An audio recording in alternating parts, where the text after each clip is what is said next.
Bulletin की शुरुआत करेंगे इस वक्त की अहम खबरों के साथ।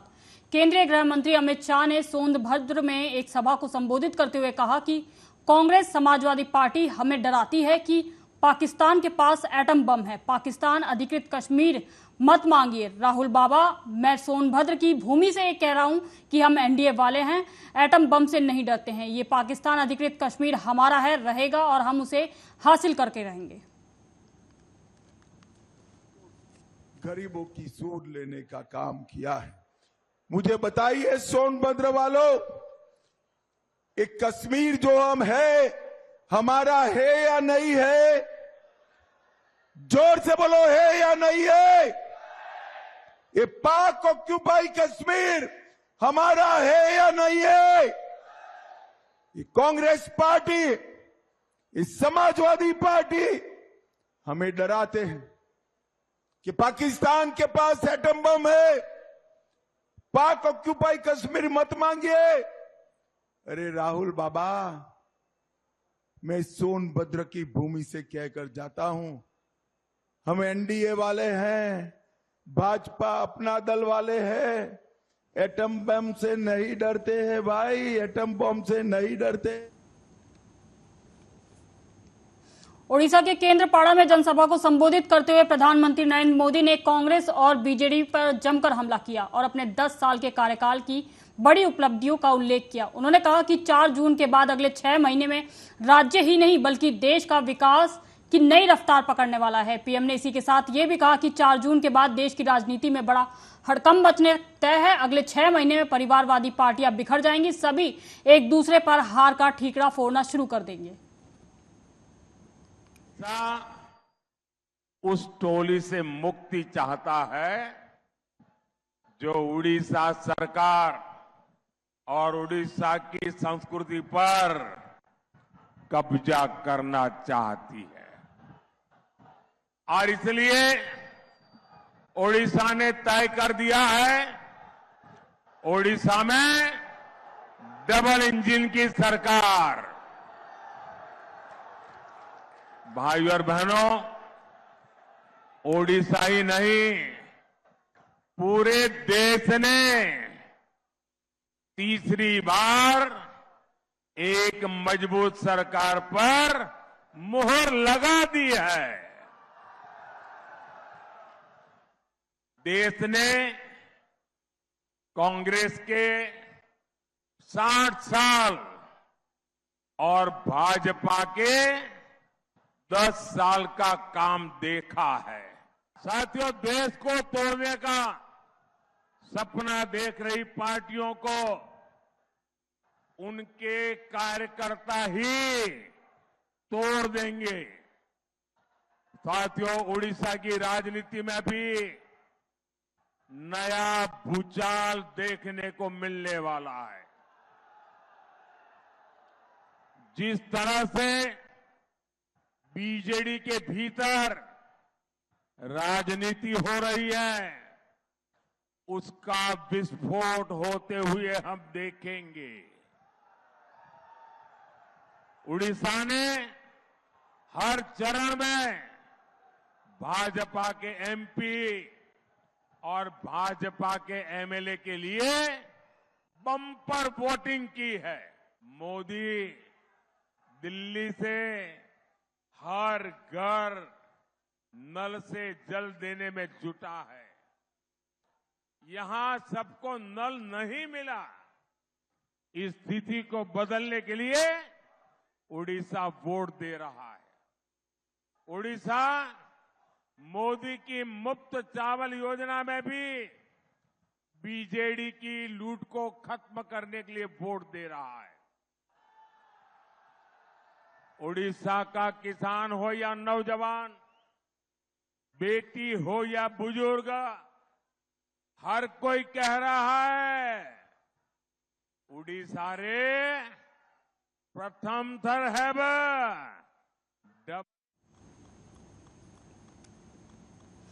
बांग्लादेश के सांसद अनवारुल अजीम अनार की हत्या की जांच कोलकाता पुलिस के साथ साथ खुद बांग्लादेशी जासूसी विभाग भी कर रहा है। जासूसी विभाग के प्रमुख हारून यार रशीद ने बताया कि जिस फ्लैट में हत्या को अंजाम दिया गया था, जब उसके सीवेज लाइन और सेप्टिक टैंक को खुलवाया गया है तो उसमें से मांस के टुकड़े मिले हैं। उन्होंने बताया कि मांस के टुकड़ों को फॉरेंसिक और डीएनए टेस्ट के लिए भी भेजा गया है।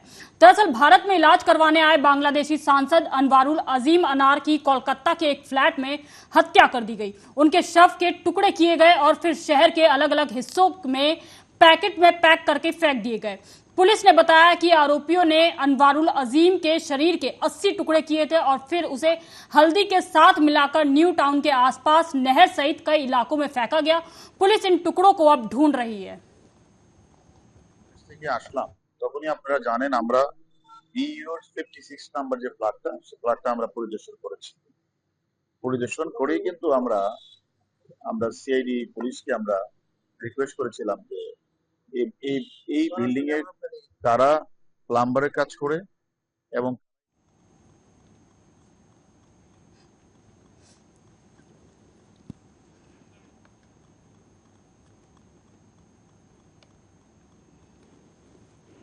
कोयला तस्करी घोटाले में सीबीआई के समन पर टीएमसी नेता और विधायक शौकत मोल्ला ने कहा कि हम हमेशा प्रशासन और सीबीआई के साथ सहयोग करते हैं।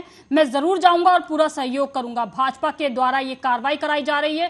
चुनाव को देखते हुए मैंने सीबीआई से समय मांगा है और मैं सीबीआई का धन्यवाद करता हूं कि उन्होंने इसे स्वीकार किया। सीबीआई ईडी का कोई दोष नहीं है। ये कार्रवाई राजनीतिक प्रतिशोध के कारण हो रही है। দেখেছি নিশ্চিতভাবে যাব এবং পূর্ণাঙ্গ সব ধরনের সহযোগিতা করব। কি মনে হচ্ছে আজকে শুভেন্দু জীবনতলার ক্যারিংপুর বিধানসভা মিটিং করতে আসছে, তার আগে এরকম একটা নোটিশ? ওয়েলকাম জানাচ্ছি। অনেক বড় মাপের নেতা শুভেন্দু অধিকারী, নিশ্চিতভাবে ভালোভাবে সভা করুক, এটা আমরা চাই। এর মধ্যে কি শুভেন্দুর কোনো হাত আছে বলে মনে হচ্ছে? দেখুন, বিজেপি পরিকল্পিতভাবে এই সমস্ত ঘটনাগুলো ঘটাচ্ছে। মনে হচ্ছে পরিবার ভোট, আপনারা কি গ্রেপ্তারি আশঙ্কা করছেন? না না, মোটেই না। আমরা ইতিমধ্যে সময় চেয়েছি। আমি সিবিআই যারা অফিসার আছেন তাদেরকে ধন্যবাদ জানাবো যে আমাদের সময়টাকে অ্যাকসেপ্ট করেছেন এবং আমরা মনে করি এতে সিবিআই বা ইডি বা কারো দোষ নেই। এটা রাজনৈতিক প্রতিহিংসা থেকে। राजस्थान के मुख्यमंत्री भजनलाल शर्मा ने कहा कि मैंने सोचा जयपुर में पानी की दिक्कत होगी तो मुझे जाकर देखना चाहिए, लेकिन मैंने यहां 2 पंप हाउस देखे हैं। विभाग पूरी मुस्तैदी के साथ काम पर लगा हुआ है। पानी की सप्लाई पूरी तरह से दी जा रही है और मैंने निर्देश दिया है कि पानी की कहीं भी कमी ना हो, हर जगह पानी मिले। आने वाले समय में बिजली और पानी की कोई दिक्कत नहीं होगी। कह सकते हैं कि राजस्थान के साथ जैसा पिछली सरकार ने धोखा दिया है कि जेजेएम की बहुत बड़ी योजना आई थी। अगर मैं कहूं कि हर संभाग में, हर जिले में जितना पैसा दिया था, इस सरकार ने कहीं नहीं लगाया। अगर वो पैसा भी लगाया तो भ्रष्टाचार में लगाया। मैं देख सकता हूं आज जनता की किसी भी तरह से परेशानी नहीं हो। आज पूरे प्रदेश के अंदर हमारे सभी जो प्रभारी हैं, सेक्रेटरी प्रभारी जो हमारे लगाए हैं, वो 2 दिन के दौरे पर हैं। आज मैं भी जयपुर में था तो मेरे को लगा कि पानी की परेशानी है तो कहीं ना कहीं जाकर के देखना चाहिए कि कहीं कोई परेशानी तो नहीं है। लेकिन मैं धन्यवाद देना चाहता हूं। मैंने 2 पंप हाउस देखे हैं। दोनों पंप हाउसों में विभाग पूरी मुस्तैदी के। हिमाचल प्रदेश के कुल्लू में कांग्रेस महासचिव प्रियंका गांधी ने जनसभा को संबोधित करते हुए कहा कि पीएम मोदी के पूरे कार्यकाल में रोजगार बनने का काम लगभग ठप हो गया है। हमारे देश में सबसे ज्यादा बेरोजगारी है। चाहे आप जितनी भी मेहनत से अपने बच्चों को पढ़ाए लिखाए, बेरोजगारी पूरे देश में फैली है। भाजपा की जो नीतियां हैं, उन्होंने छोटे कारोबारियों को बहुत नुकसान दिया है। हमारी समझ ये है कि सबसे ज्यादा रोजगार इसी इंडस्ट्री से मिलती है जो छोटी और मध्यम होती है, और मोदी जी के पूरे कार्यकाल में रोजगार बनने का काम लगभग ठप हो गया। आज सबसे ज्यादा बेरोजगारी हमारे देश में आज है। 45 सालों में सबसे ज्यादा बेरोजगारी आज है। 70 करोड़ नौजवान बेरोजगार हैं। चाहे आप जितनी भी मेहनत से पढ़ाएं लिखाएं, शिक्षित करें, फिर भी बेरोजगारी पूरे देश भर में फैली हुई है। इसको दूर करने के लिए बहुत जरूरी है कि जो आज नीतियां भाजपा की सरकार बना रही है और जिस तरह से देश को चला रही है उसे बदला जाए, क्योंकि भाजपा की जो नीतियां हैं उन्होंने छोटे बिजनेस, छोटे कारोबारों को बहुत ही नुकसान दिया है। क्योंकि हमारी समझ ये है कि सबसे ज्यादा रोजगार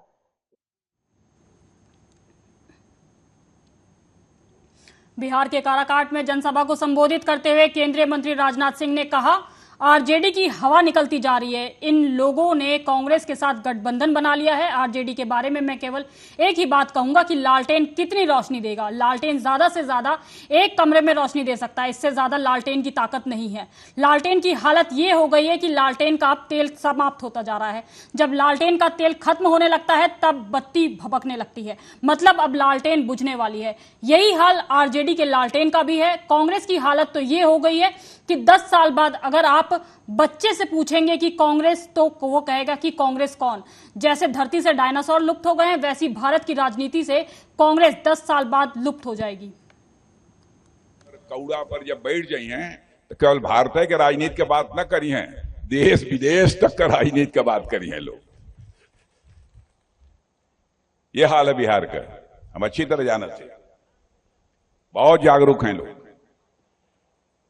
लंबे समय तक आपने देखा है कि बिहार में एक आरजेडी पार्टी है, वैसे आरजेडी की हवा निकलती जा रही है, लेकिन अब कांग्रेस के साथ इन लोगों ने गठबंधन बना लिया है। मैं आरजेडी के बारे में कोई एक बात मैं कहूंगा कि बहनों भाइयों, लालटेन कितनी रोशनी देगा। लालटेन तो ज्यादा से ज्यादा एक कमरे में रोशनी दे सकता है, इससे ज्यादा लालटेन की ताकत नहीं है। लेकिन लालटेन की हालत यह हो गई है कि लालटेन का तेल अब समाप्त हो रहा है। और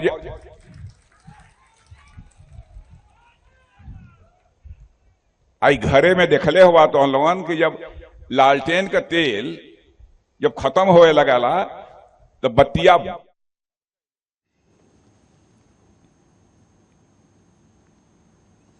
दिल्ली की जल मंत्री आतिशी ने दिल्ली जल बोर्ड के सीईओ को पत्र लिखकर निर्देश दिया है कि वे तुरंत दिल्ली भर में 200 टीमें तैनात करें ताकि पाइप से कार धोने, पानी की टंकियों के ओवरफ्लो होने और निर्माण या व्यावसायिक उद्देश्यों के लिए घरेलू जल आपूर्ति के उपयोग पर नकेल कसी जा सके। आतिशी ने निर्देश दिया कि कल सुबह यानी कि 30 मई 8 बजे से टीमें तैनात की जाएंगी और पानी की बर्बादी करने वाले किसी भी व्यक्ति पर 2000 रुपए का जुर्माना लगाया जाएगा और निर्माण स्थलों या व्यावसायिक प्रतिष्ठानों पर किसी भी अवैध पानी के कनेक्शन को काट दिया जाएगा।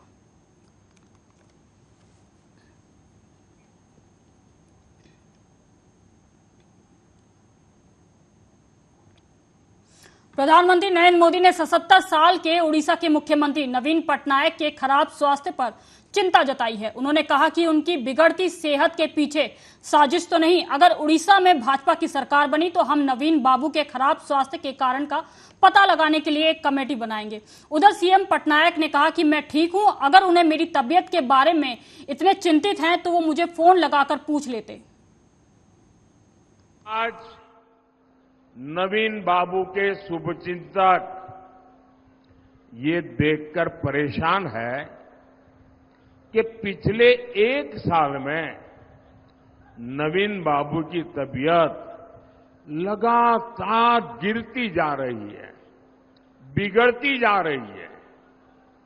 जो लोग बरसों से नवीन बाबू के साथ रहे हैं वो बताते हैं कि अब नवीन बाबू अपने आप कुछ भी नहीं कर पा रहे हैं। ऐसे लोग ये भी आशंका जताते हैं कि नवीन बाबू की तबीयत बिगड़ने के पीछे कोई साजिश भी हो सकती है।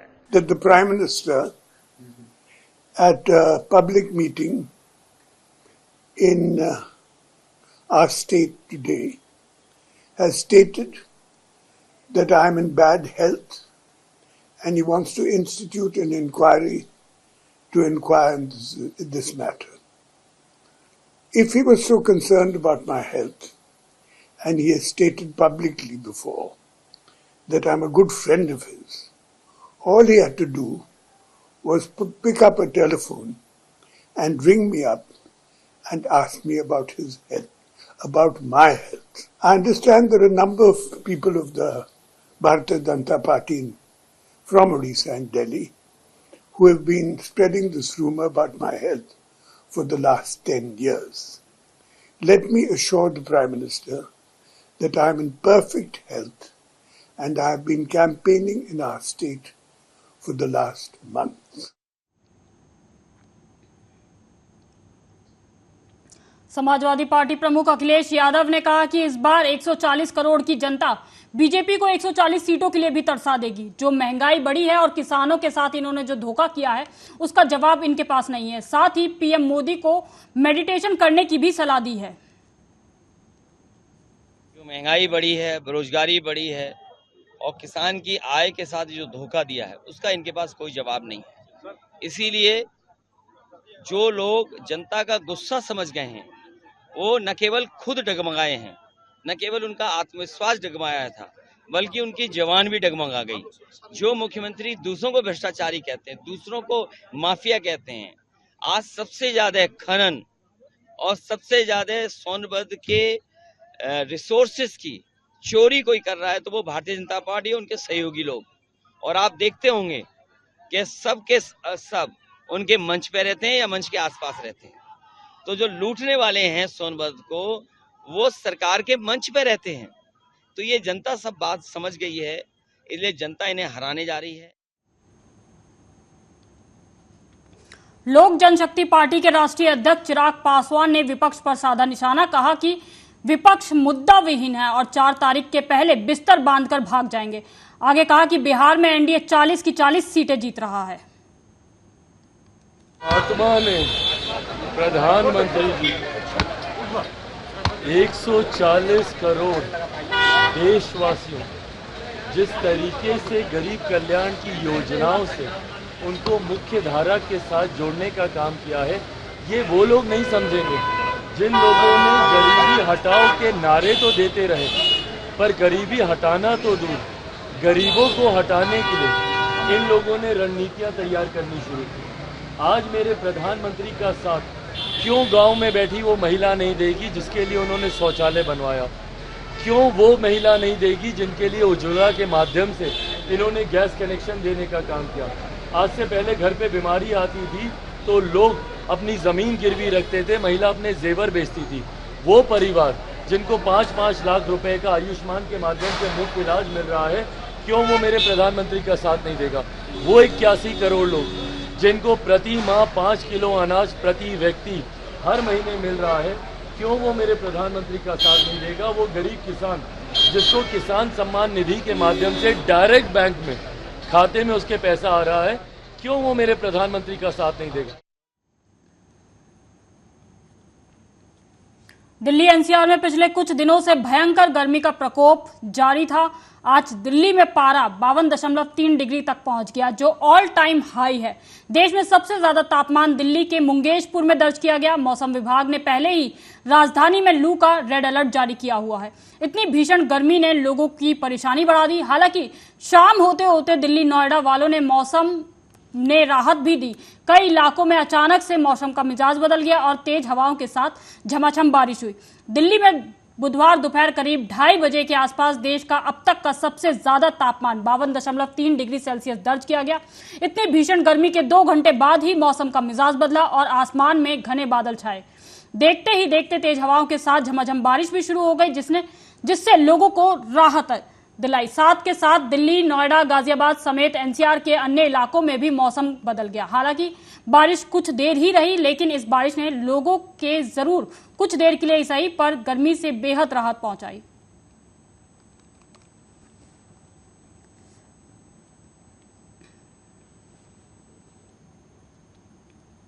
पूर्व केंद्रीय मंत्री और पूर्व प्रदेश कांग्रेस अध्यक्ष अरुण यादव ने बुरहानपुर जिले के लोनी, नाचनखेड़ा और आड़गांव में विगत दिनों आंधी तूफान से बर्बाद हुई केले की फसल की नुकसान का अवलोकन किया, साथ ही प्रभावित केला उत्पादक किसानों से चर्चा की।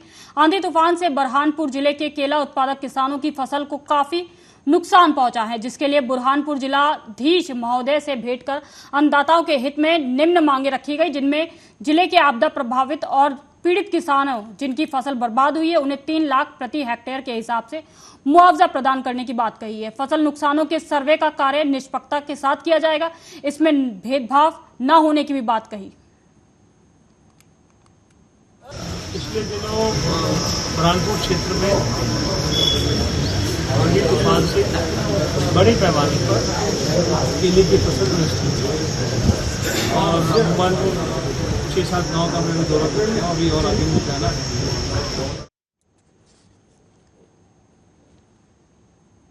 पटना विश्वविद्यालय में छात्र हर्ष राज की पीट कर हत्या की गई।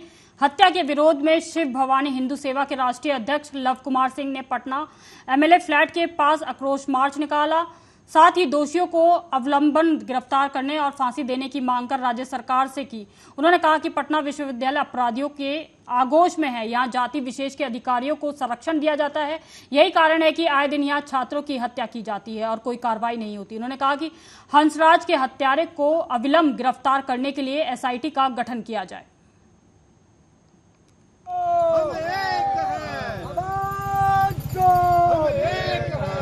छात्र हंसराज के हत्यारे को अविलंब गिरफ्तार करो, गिरफ्तार करो।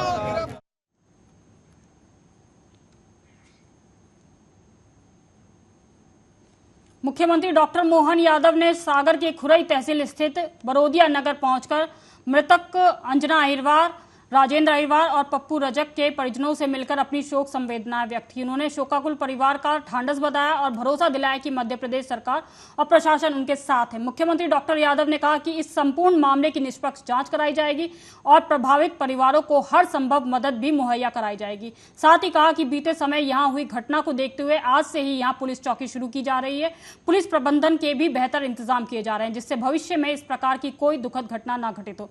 मुख्यमंत्री डॉक्टर मोहन यादव ने बताया कि मृतक राजेंद्र अहिरवार के परिवार को 8,25,000 की राशि स्वीकृत की गई है, जिसमें से 50% यानी कि 4,12,500 रुपए की राशि तत्काल स्वीकृत की गई है। बाकी बची राशि चालान प्रस्तुत होने के बाद दी जाएगी।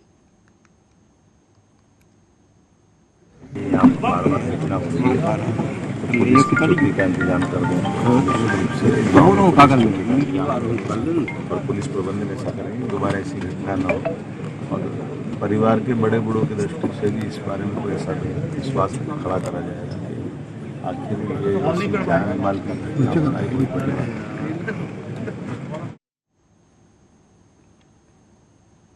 भाकपा माले ब्यूरो सदस्य दीपांकर भट्टाचार्य ने बिहार में अंतिम चरण के चुनाव को लेकर बड़ा बयान दिया है। उन्होंने कहा कि बिहार में एनडीए शून्य पर आउट होने वाला है। पटना एयरपोर्ट पर पत्रकारों से बातचीत करते हुए उन्होंने कहा कि भाजपा के झूठ को देश की जनता समझ गई है।